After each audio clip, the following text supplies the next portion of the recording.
Hello guys, स्वागत है आप सबका मेरे यूट्यूब चैनल ब्यूटी पर्सन पर। कैसे हो आप सब गाइज? आज मैं आपके लिए ब्लीच की थ्योरी लेके आई हूँ। आज का जो टॉपिक है और आज की जो थ्योरी थोड़ी सी लंबी होगी, क्योंकि मुझे आपको ब्लीच के बारे में डिटेल में समझाना है कि ब्लीच आखिर क्यों करते हैं, ब्लीच होती क्या है, ब्लीच करते क्यों, ब्लीच के क्या लाभ, क्या हानि और क्या सावधानियां रखनी चाहिए। तो हेडलाइन ब्लीच ब्लीच के ब्लीच करने से हमारे जो फेशियल हेयर होते हैं वो स्किन टोन में चेंज हो जाते हैं, यानी वो स्किन के कलर के हो जाते हैं। प्लस ब्लीच करने से हमारे फेस पे जो भी कालापन होता है वो भी रिमूव होता है। थर्ड, ब्लीच करने से हमारे फेस पे जो भी अनइवन टोन होता है उसको इवन करने में मदद मिलती है और ब्लीच स्किन के डेड सेल्स को भी अच्छे से रिमूव करती है। तो ब्लीच ये होते ब्लीच। इसके बाद ब्लीच के प्रकार। अब ब्लीच कितने प्रकार की होती है? ब्लीच सामान्यतः दो प्रकार की होती है, एक पाउडर ब्लीच, दूसरा क्रीम ब्लीच। जब मार्केट में क्रीम ब्लीच नहीं थी तब लोग पाउडर ब्लीच का यूज करते थे, लेकिन अब मार्केट में क्रीम ब्लीच आ गई है इसे करने का जो तरीका है वो बहुत इजी है, क्योंकि इसमें एक्स्ट्रा अलग से कुछ नहीं करना पड़ता है। क्रीम और एक्टिवेटर होता है, ब्लीच क्रीम एक्टिवेटर होता है जिसको हमें मिक्स करना होता है और अच्छे फेस पर अप्लाई करना होता है। तो आप पहले पाउडर ब्लीच और क्रीम ब्लीच में अंतर नोट कीजिए। आप ये थ्योरी नोट कीजिए, ब्लीच का प्रकार, पाउडर ब्लीच और क्रीम ब्लीच, पाउडर ब्लीच और क्रीम ब्लीच में अंतर। अब पाउडर ब्लीच और क्रीम ब्लीच में क्या अंतर होता है?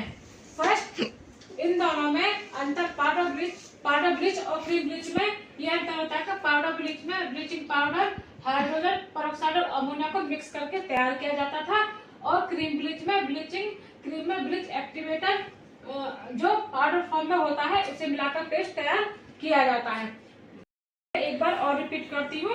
पाउडर ब्लीच में ब्लीचिंग पाउडर में हाइड्रोजन पेरोक्साइड और अमोनिया को मिक्स करके ब्लीचिंग की क्रीम तैयार की जाती थी और ब्लीचिंग क्रीम में ब्लीच एक्टिवेटर जो पाउडर फॉर्म में होता है उसे मिलाकर पेस्ट तैयार किया जाता है। सेकेंड पॉइंट, पाउडर ब्लीच में अमोनिया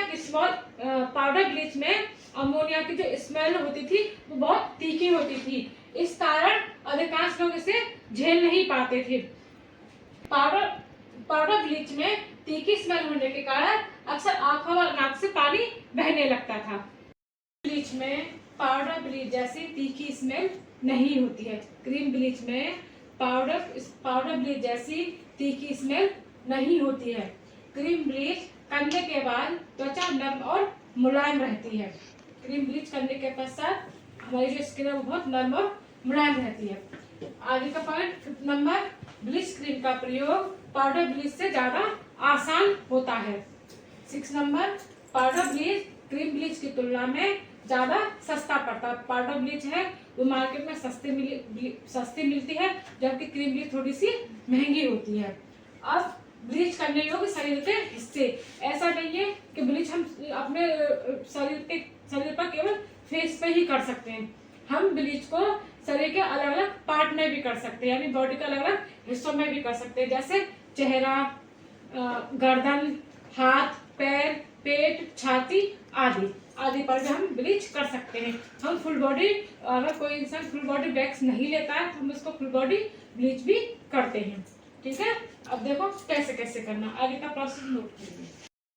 अब चेहरे पर ब्लीच करते समय हमें किन किन बातों का ध्यान रखना चाहिए, देखिए। चेहरे पर ब्लीच करते समय आंखों, आईब्रो और होठ पर ब्लीच नहीं लगानी चाहिए। चेहरे पर ब्लीच करते समय आंखों, आईब्रो और होठ पर ब्लीच नहीं लगानी चाहिए। सेकंड, हाथ पैर, ठीक है, हाथ और पैर पर ब्लीच लगाते समय नाखूनों पर ब्लीच नहीं लगानी चाहिए। हाथ और पैर पर ब्लीच लगाते समय नाखूनों पर ब्लीच नहीं लगानी चाहिए।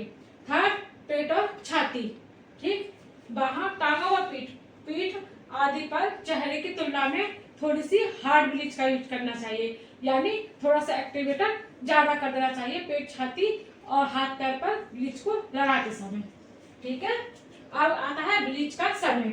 ये तो हो गया आपका ब्लीच लगाने के लिए शरीर के बॉडी पार्ट्स, क्या आप शरीर के किन किन हिस्सों में ब्लीच लगा सकते हैं। अब आता है आपका ब्लीच का समय। ब्लीच कितनी देर तक चेहरे पर या बॉडी पर लगाकर छोड़नी चाहिए? चेहरे पर ब्लीच 10 से 15 मिनट में हो जाती है। चेहरे पर जब हम ब्लीच करते हैं वो 10 से 15 मिनट में हो जाते हैं, लेकिन फिर भी हमें एक बार बीच में आकर उसे टेस्ट जरूर करना चाहिए। ब्लीच को कैसे टेस्ट करते हैं ये मैं आपको डेमो में बताऊंगी, अभी आपकी थ्योरी है, ठीक है। अब पूरे शरीर पर ब्लीच 15 से 25 मिनट में हो जाती है, यानी हाथ, पैर, चेस्ट एंड बैक पर ब्लीच 15 से 25 मिनट में हो जाती है। लेकिन हमें ये नहीं है कि हमने ब्लीच लगा दी फेस पर या बॉडी के किसी भी पार्ट पर हमने ब्लीच लगा दी और उसको लगा के छोड़ दिया, नहीं। आपको जितना भी टाइम ड्यूरेशन है उसके बीच में आकर ब्लीच के टेस्ट अवश्य करना चाहिए। ऐसा करने से हमारी स्किन पर जो ब्लीच के हार्म होते हैं यानी नुकसान होते हैं उनको होने से हमारी स्किन बच सकती है, ठीक है। अब ये थ्योरी नोट कीजिए आप।